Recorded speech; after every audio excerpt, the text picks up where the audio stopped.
Improve your English in a month, my story and what I learned.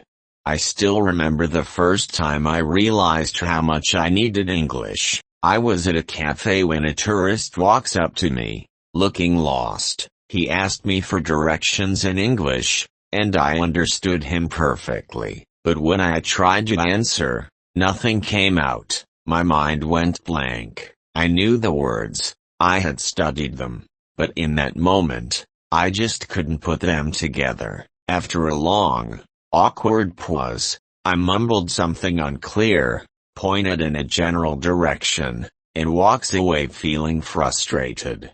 That night, I lay in bed replaying the moment over and over in my head. Why couldn't I answer? Why did I freeze? I had been learning English for years, but when I needed it the most, I couldn't use it. That's when I decided I would dedicate one full month to improving my English as much as possible.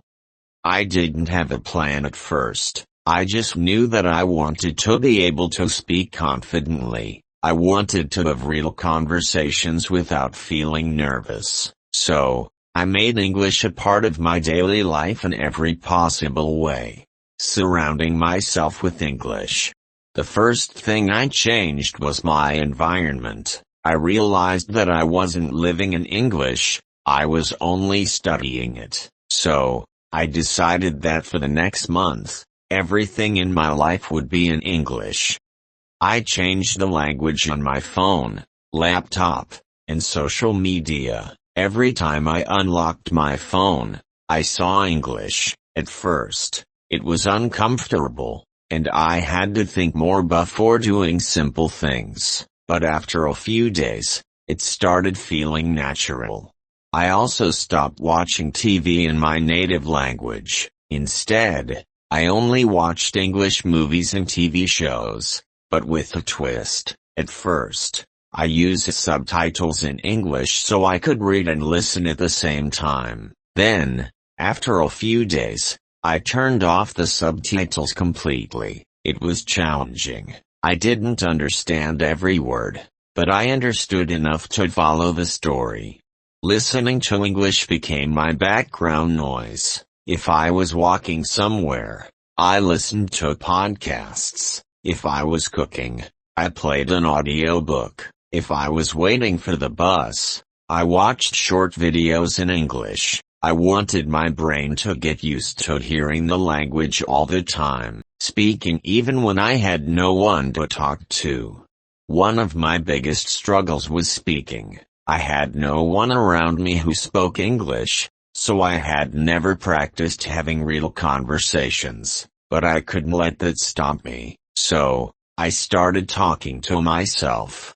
Every morning, I stood in front of a mirror and spoke about my plans for the day. I pretended I was explaining my schedule to a friend. Today, I'm going to work. After that, I'll go to the gym. Maybe I'll watch a movie later. It felt strange at first, but after a few days, I got used to it.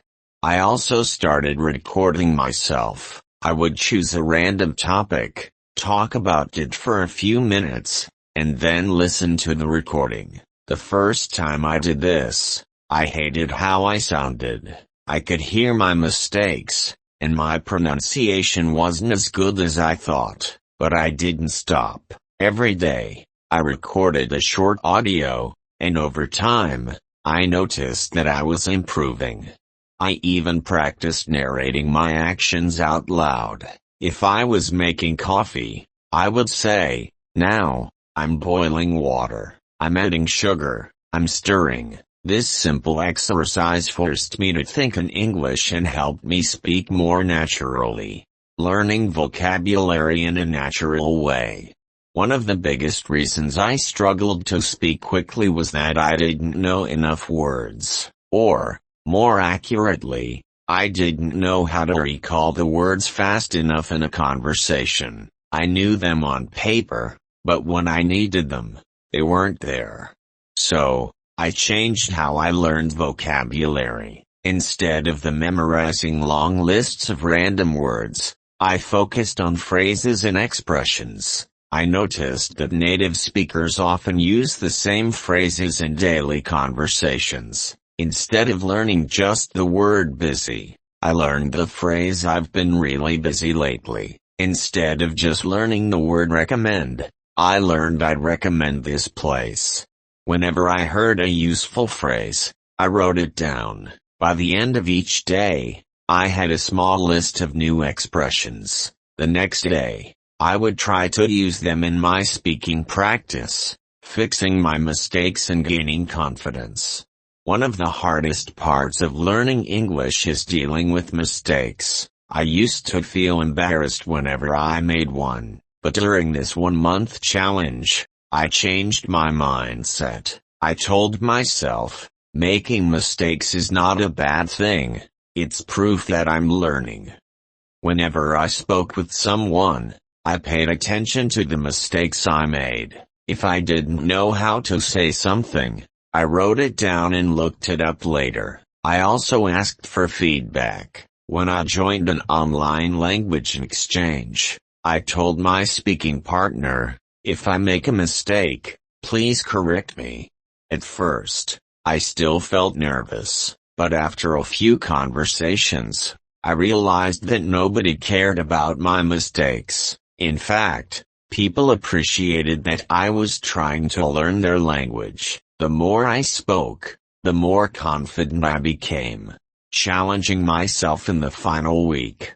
By the last week, I felt a huge difference in my English. I could understand conversations more easily, and I wasn't hesitating as much when I spoke, but I wanted to push myself further.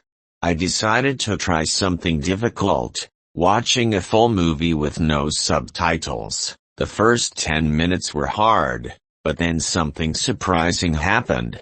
I started understanding without needing every single word. I was thinking in English. Then, I challenged myself to write a full page in English every night. I wrote about my day, my thoughts, or even imaginary stories. Writing helped me organize my thoughts in English and made speaking easier. And finally, I had a 30-minute conversation with a native speaker. It was the longest English conversation I had ever had, and it felt amazing. I wasn't perfect, but I could express myself clearly. A month ago, that would have been impossible. What I learned from this experience. After a month of intense practice, I realized that improving English quickly isn't about studying harder, it's about using the language every single day. The more you surround yourself with English, the faster your brain adapts. I also learned that consistency is more important than perfection. Even on days when I didn't feel like practicing, I did something small, listening to a podcast, writing a short text, or talking to myself. Those small efforts added up. And most importantly, I learned that confidence comes from doing. The more I spoke, the less afraid I was. The more mistakes I made, the faster I improved. Try these practice exercises. If you want to improve your English in a month, here are some exercises that helped me. 1.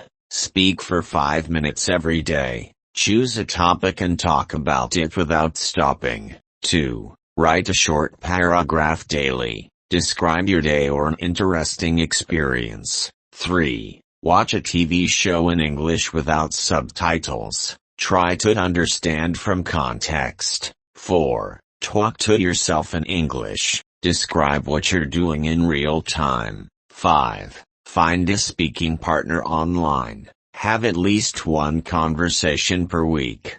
Improving your English is possible, even in just 1 month. But the key is not just learning English, it's living it. Keep practicing, and soon, you'll see the difference. You've got this.